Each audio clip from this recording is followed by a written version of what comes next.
Banking system में partial stop एक ऐसा शब्द है जो आम लोगों के लिए अक्सर कंफ्यूजिंग होता है, लेकिन आज के समय में इसकी समझ होना बहुत जरूरी है क्योंकि साइबर फ्रॉड और संदिग्ध लेन देन के मामलों में यह स्थिति तेजी से देखने को मिल रही है। जब भी किसी व्यक्ति के बैंक अकाउंट पर पार्शियल स्टॉप लगाया जाता है तो इसका मतलब यह नहीं होता कि उसका अकाउंट पूरी तरीके से बंद कर दिया गया है, बल्कि इसका अर्थ यह होता है कि अकाउंट पर कुछ विशेष प्रकार के ट्रांजैक्शन पर आंशिक रोक लगा दी गई है।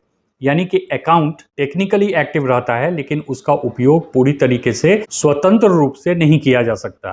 बैंक अकाउंट में लीन लगना और डेबिट फ्रीज होना भी पार्शियल स्टॉप के अंतर्गत ही आता है, जिसे हम अभी आगे वीडियो में समझेंगे।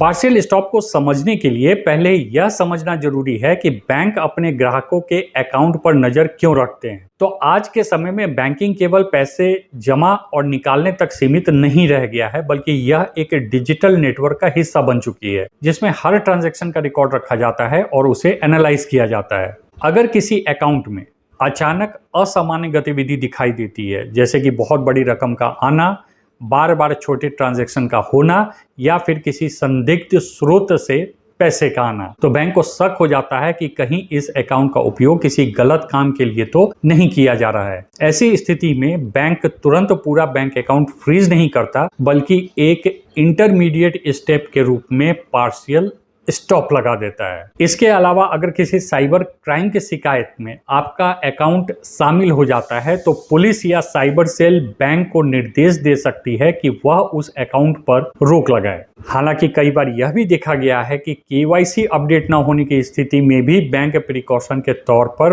पार्शियल स्टॉप लगा देता है। अब समझते हैं कि यह पार्शियल स्टॉप है क्या। तो पार्शियल स्टॉप का मतलब होता है कि आपके बैंक अकाउंट में एक या एक से ज्यादा गतिविधि पर रोक लगा देना, जैसे कि क्रेडिट फ्रीज, यानी कि आपके बैंक अकाउंट में किसी भी प्रकार का पैसा नहीं आ सकता। इसके अलावा डेबिट फ्रीज, पैसा आ तो सकता है लेकिन आप उसे विड्रॉ नहीं कर सकते। सिर्फ इतना ही नहीं, आपके चेक ट्रांजैक्शन पर रोक लग सकता है।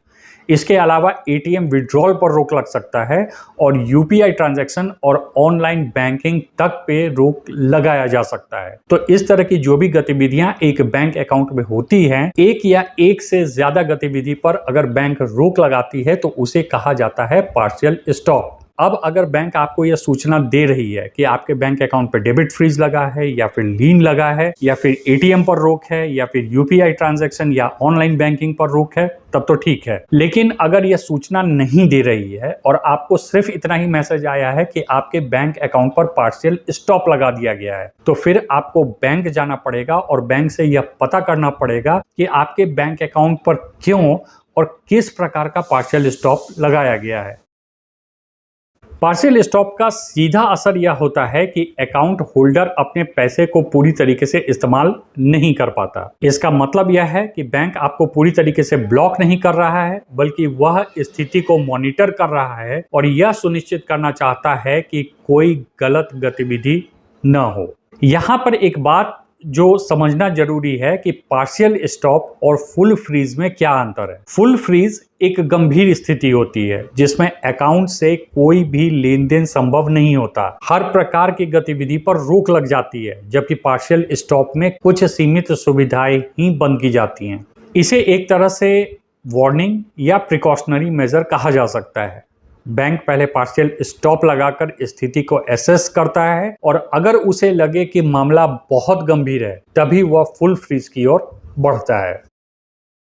भारत में बैंकिंग सिस्टम को रेगुलेट करने वाली संस्था रिजर्व बैंक ऑफ इंडिया है और उसके द्वारा जारी किए गए गाइडलाइंस के अनुसार ही बैंकों को यह अधिकार दिया गया है कि वे किसी भी संदिग्ध अकाउंट पर कार्रवाई कर सके। इसका उद्देश्य ग्राहकों की सुरक्षा और वित्तीय प्रणाली की इंटीग्रिटी को बनाए रखना होता है। इसीलिए यह कहना गलत नहीं होगा कि पार्शियल स्टॉप केवल एक बैंक का इंटरनल डिसीजन नहीं होता, बल्कि यह एक रेगुलेटरी फ्रेमवर्क के तहत लिया गया कदम होता है। अगर किसी व्यक्ति के अकाउंट पर पार्शियल स्टॉप लग जाता है तो सबसे पहली प्रतिक्रिया घबराहट की होती है, लेकिन वास्तव में ऐसी स्थिति में शांत रहकर सही कदम उठाना जरूरी होता है। सबसे पहले व्यक्ति को अपने बैंक से संपर्क करना चाहिए और यह जानने की कोशिश करनी चाहिए कि आखिर रोक किस कारण से लगाई गई है। कई बार बैंक खुद ही आपको रीजन बता देता है, लेकिन कुछ मामलों में आपको लिखित आवेदन देना पड़ सकता है। इसके बाद अगर बैंक की तरफ से रोक लगाई गई है तो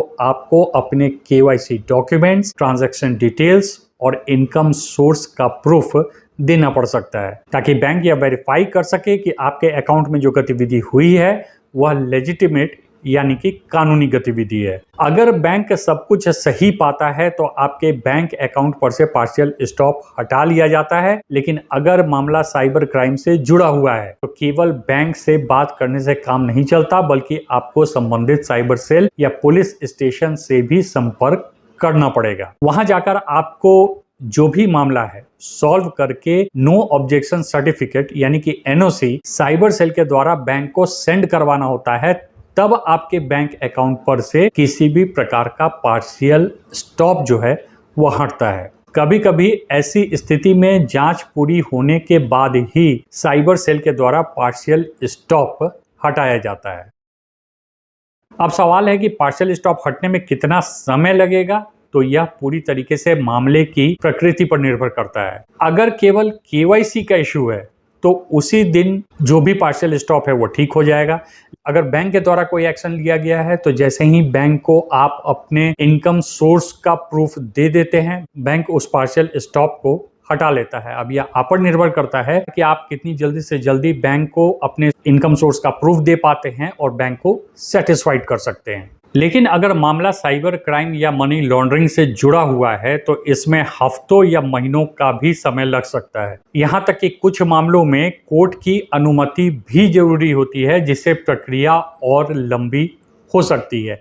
तो यह निर्भर करता है केस टू केस पर कि किस प्रकार का इन्वेस्टिगेशन चल रहा है और उसकी क्या रिक्वायरमेंट है। उस रिक्वायरमेंट के अनुसार समय घट या बढ़ सकता है। कोई फिक्स टाइम लिमिट देना संभव नहीं है। हालांकि अगर किसी व्यक्ति को यह लगता है कि उसके साथ गलत तरीके से कार्रवाई की गई है तो उसके पास कानूनी विकल्प भी मौजूद हैं। अगर बैंक की तरफ से एक्शन लिया गया है तो वह बैंक में शिकायत दर्ज कर सकता है, बैंक के उच्च अधिकारियों को शिकायत कर सकता है या फिर बैंकिंग ओम्बड्समैन के पास भी जा सकता है। और अगर साइबर मामला हुआ तो जरूरत पड़ने पर कोर्ट में भी इस मामले को लेकर जाया जा सकता है। कुल मिलाकर आज के डिजिटल युग में यह बहुत जरूरी हो गया है कि लोग अपने बैंक अकाउंट का उपयोग सावधानी से करें। किसी भी अनजान व्यक्ति को अपना अकाउंट इस्तेमाल करने देना, बिना सोचे समझे पैसे रिसीव करना या सस्पिशियस लिंक्स पर क्लिक करना, यह सब एक ऐसी गलती है जो आपको पार्शियल स्टॉप जैसी स्थिति में डाल सकती है। इसलिए हमेशा